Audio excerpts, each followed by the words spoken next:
Welcome back YouTube. Yes, it's September 2024 yung last upload natin, yung Macau trip pa. But anyways, I'm gonna cut this short. Talagang papakita ko sa inyo yung mga daily vlogs ko. Day in a life, kung ano talaga yung ginagawa ko sa buhay. Syempre, nag-adapt na tayo and marami na nangyari sa buhay ko when it comes to content creation, pagdating sa mga opportunities na dumadating sa buhay ko. Ngayon, as of right now, nagpe-prepare na ako ng gamit ko para sa birthday ni Rigor, which is a content creator din, kaibigan namin ng mga content creator. Yeah, may basketball game kami mamayang gabi.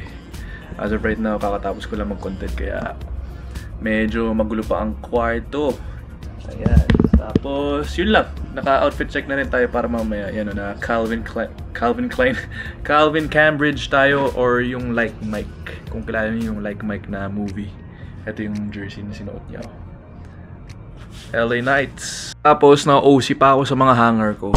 Ito, hindi ko pa napapalitan yan kasi wala lang. Hindi ko alam eh. Alam mo kaya mo, pero kaya mo bilhin, pero ewan ko, talagang may oras naman talaga ako eh. Pero ano eh, hindi talaga napapalitan eh. Nauusi ako sa color green, no? Buisit na yan. And quick realizations, guys. Yun nga, ang tagal ko uli na hindi nag-upload, kasalanan ko yun.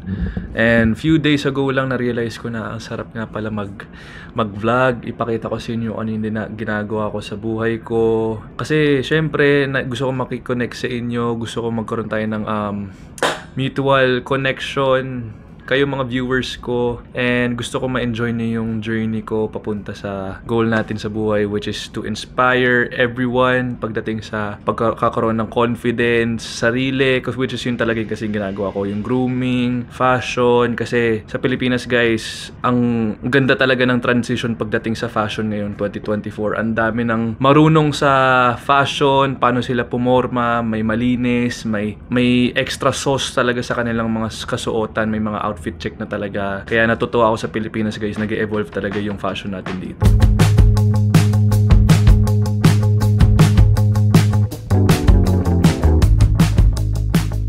6 o'clock na, guys, and susundin ko yung girlfriend ko kasi out niya sa OJT. Tapos after ko siya ihatid, diretso na ako dun sa birthday ni Rigor. Isusundin ko lang kasi siya kasi sobrang lakas ng ulan. Siguro mamaya kasi sobrang dilim dito. 6 o'clock, guys. Pero recently kasi pag 6 o'clock hindi pa masyado bumababa yung araw eh. Pero dito ngayon sobrang dilim. Okay, natin ko na yung girlfriend ko sa bahay nila. Tapos medyo maaga pa nga ako eh, kasi ano pa lang, alas 7 ng gabi, so isang oras. Kasi yung schedule ng court is sabihin natin 8:30. 9 yung schedule, pero yung mga iba dadating ng 8:30 para magkaroon ng bonding, magko-content. So medyo maaga pa, alas 7 pa lang. Kaya nag-drive-thru muna ako sa Burger King. Bili muna ako ng hapunan kasi gutom na ako. Inuuna ang dessert kaysa sa main dish. Nutella sundae. Kakarating na namin sa sa Pag-asa. Court dito. Guys, isa varsity si Matt, siya nag-training. Oo, dati. Kasi isang beses lang kami nakapunta dito or naka-training dito sa court na. Tapos lumipat na kami. Ayan, sa base muna tayo. Tapos panisin natin yung mga content creators dito. Babanggayin ko talaga sila. Charing.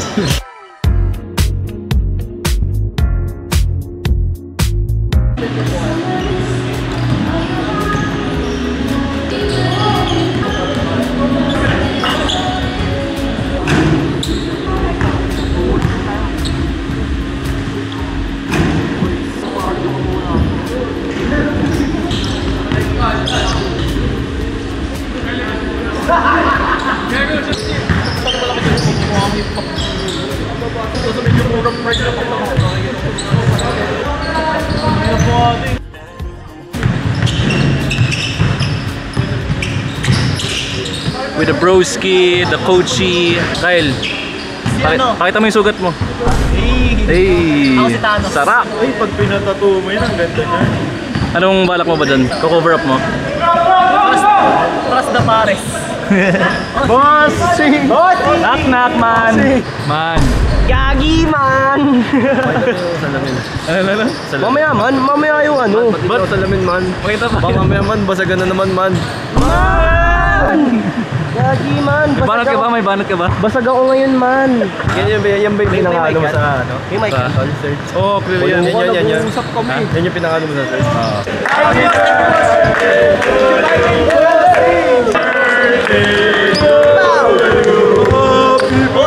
Bossing!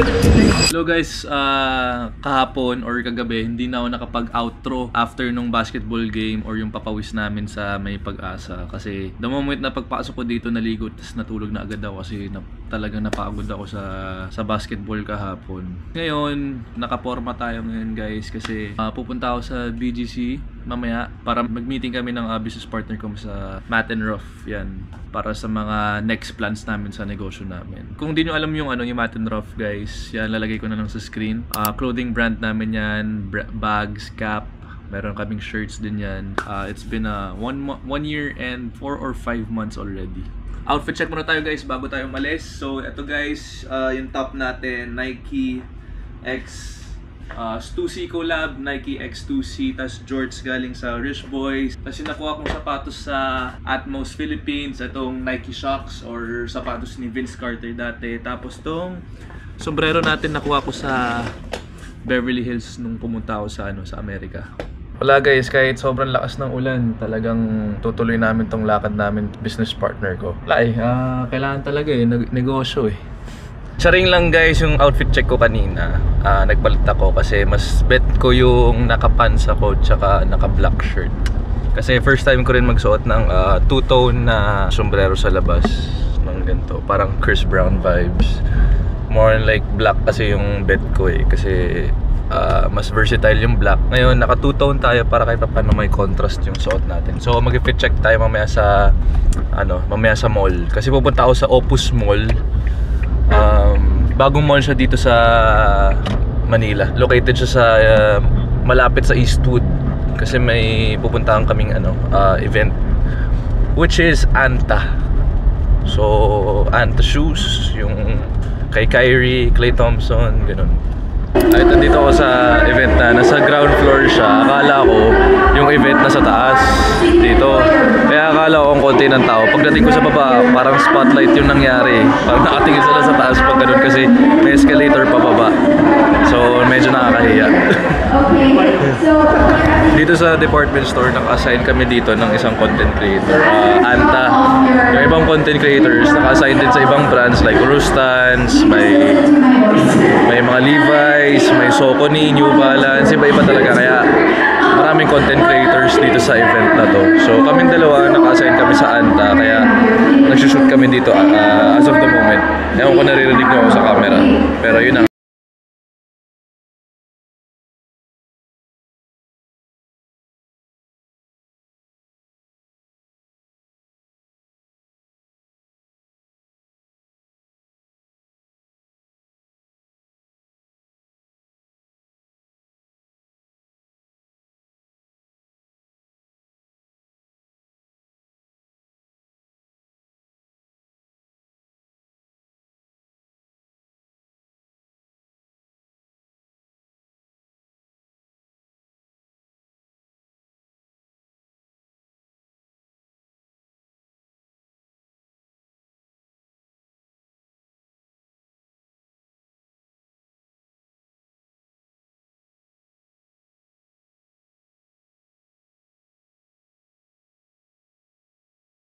sabi din guys, ang daming tao.